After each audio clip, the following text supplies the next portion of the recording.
Well, here you go for part two. It's time to learn a little bit more about us baby boomers. So I already gave you an intro by showing you where I came from as far as my ancestors are concerned.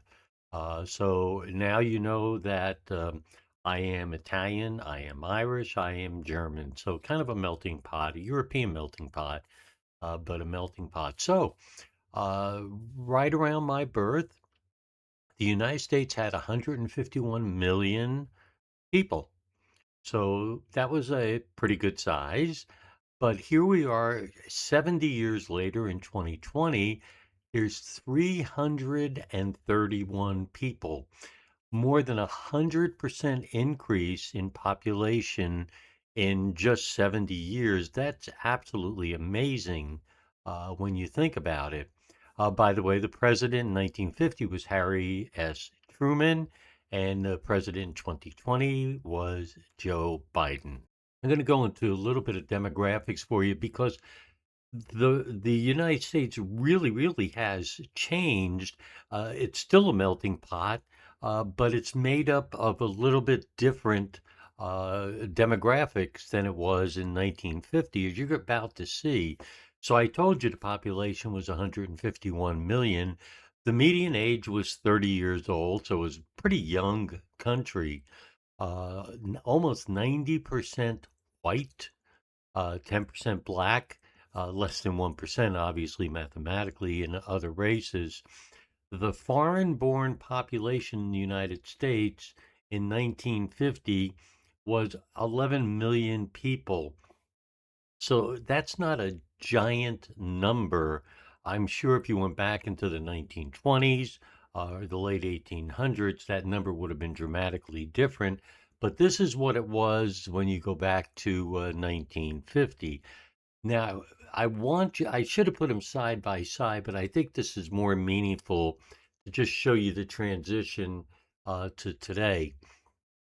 So 1950 becomes 2020, and all of a sudden, as you remember, I had mentioned the median age was 30 years old, went up 9 years to 38.8. That is amazing on 330 million people. That's just an amazing increase. So we've gotten older as the time has gone on. Remember that white population, the 89%, is now 58%. So a very dramatic change there that to go from 90% to 58% again in 70 years. Now, Hispanic Latino has jumped from it wasn't even on the 1920 I'm sorry, the 1950 demographic. If you remember, I think that would have been included in the under 1%. Now it's 18.7 or 19% of the population. So, I mean, that's a big dramatic change. Black went from 10% to, I think it was 10% to 12.1%, and Asian is 6%. Two of more races are now 10%. Native American Pacific Islander is less than 2%. Remember that foreign born number, 11 million people?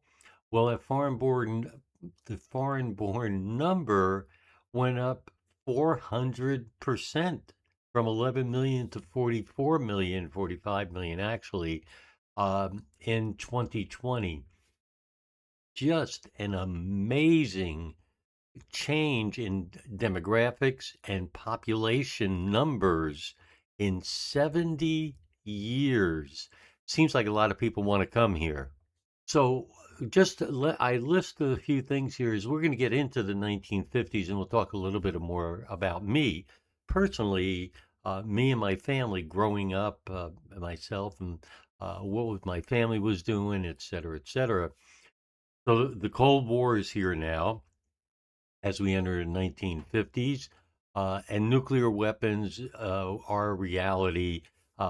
We'll get into that just a little bit with me in school, in grammar school, understanding how to get under the desk in case there was a nuclear attack. I'm not sure that would have helped, but that's what we learned to do. Korean War happens. So I know from my father and his brothers and others, they didn't want war anymore. They just didn't want war anymore after World War II. But here we go again with the Korean War, kind of an outlier of the Cold War, wasn't it? Russia begins the space race with Sputnik. And so all of a sudden, Russia's in space. They launched Sputnik, and the United States was not about to sit back, were they? So, a very dramatic period coming up right after this. Suburbanization, I'm sorry. Now, I don't know how many of you have heard of Levittown. Levittown is on the island, it's on Long Island, and it was where you quickly assembled homes that were all the same. So you just had tract housing that could go up really quickly because Americans came back from World War II and started to move out of the cities and wanting to move to the suburbs. So Levittown was a nice template for how to quickly get housing. As a matter of fact, my first house that I lived in when my family had moved, coming up in a future episode, was definitely a tract home. Um, TV ownership and color introduced. So I know that we had a 9-inch circular TV because I remember that TV. We did not have a TV in New York City. It was later on when we moved, and I'll tell you where we moved later. So we had this little circular TV, but before that, I would say the first time I remember a TV was in the mid 1950s, where we had this little TV. Rock and roll was born. This actually turned out to be a really major change, and really, really became a major change in the 1960s, about midway through the 60s. But rock and roll was here to stay. It will never die.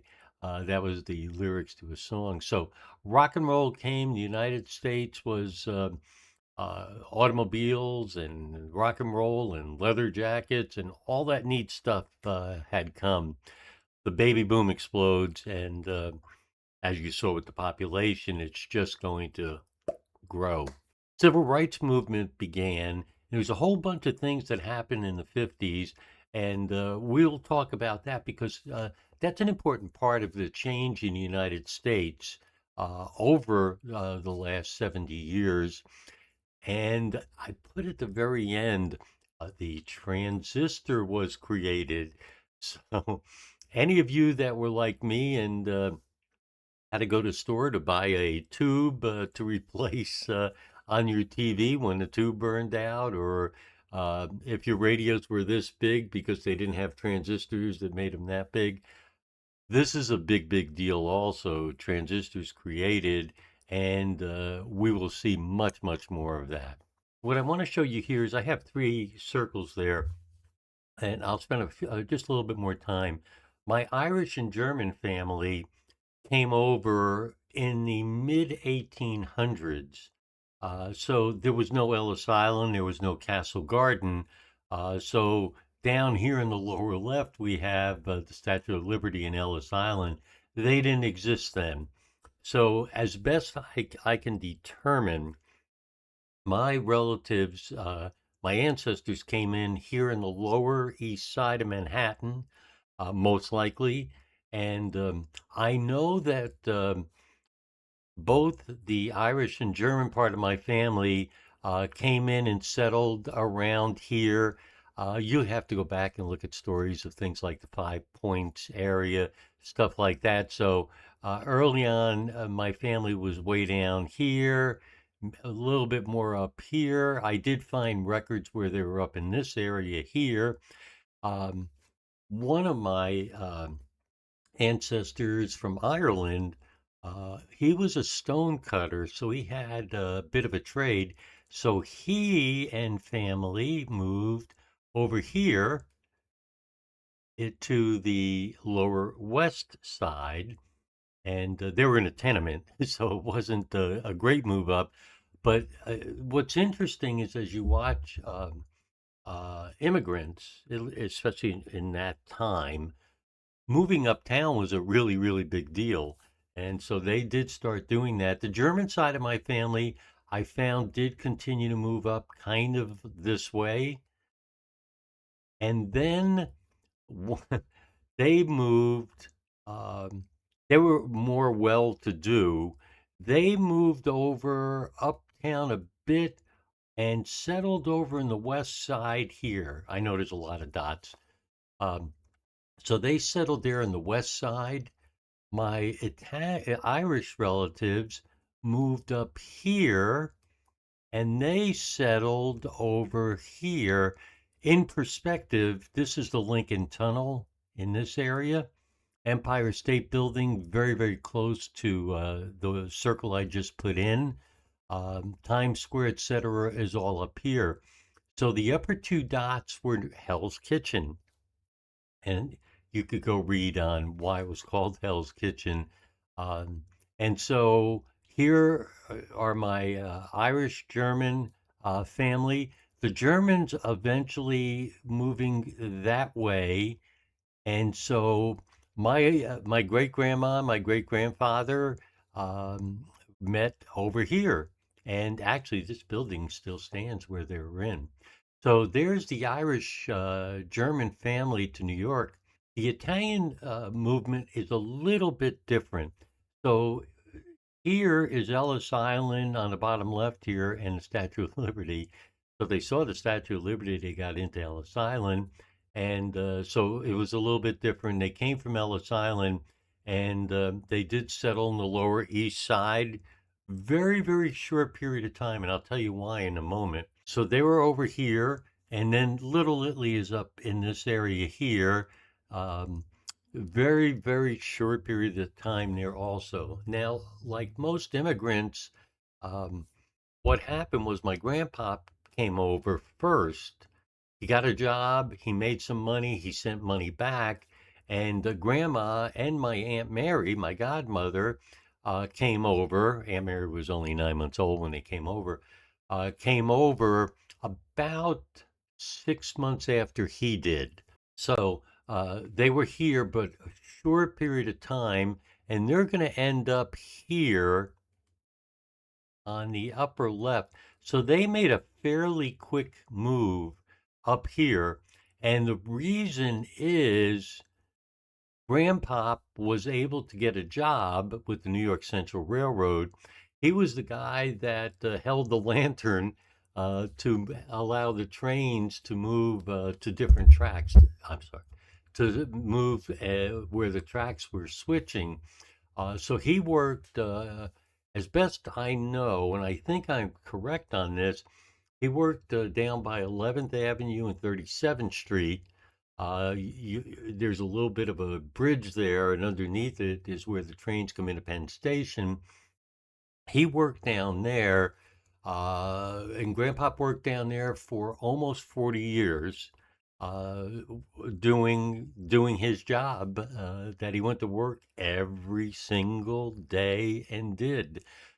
So the family's here. My mother was the first one born in the U.S., and she was born just a little bit south of where we end up at that dot there. And so that was my Italian family. Um, so these farmers came over to the United States and they went to work. So my early years in New York City were spent where I just showed you. So my early years were over here in this particular area. I had everything. I had the Lincoln Tunnel, the Empire State Building, which I've never seen inside of, um, Macy's, which we're going to talk about, and some other things that were all in this area and way up here, not way up, Midtown, Times Square, etc. So my early years were really spent there. And so my brother, myself, my parents, across the hall were my grandparents. Fifth floor were my aunt and uncle. Next building, aunt and uncle. Across the street, grandma and grandpa, Irish, German. 2 blocks away, uncles. So you get the picture. We all lived in this area of New York called Hell's Kitchen, but in a very, very small area. And in the next episode or part, talk a little bit about you don't really cross this street to go to that street, and there's a reason for that. So here I am in my giant bedroom. That's everything. Uh, Back around, I think I was probably, I don't know how old I was there. I'm going to guess 1.5 years old there. And so my brother and I slept in that room. It's kind of interesting if you actually look at that. It looks like the crib was set on top of a bed. It looks very much like the crib is on top of the bed. So, um, and my brother would have slept on the other side because it was a railway room. So there was something here, something there, and you could walk straight through the middle of it. And then my parents would be in a similar size room, which was the next room. So there's part two. I am now in New York City. I'm about a year and a half old, or whatever it happens to be. And this is how I got to the west side of New York. I was off 10th Avenue. And as I said, the landmarks were all around me. I just never saw them. So we'll see you at the next part. Thank you.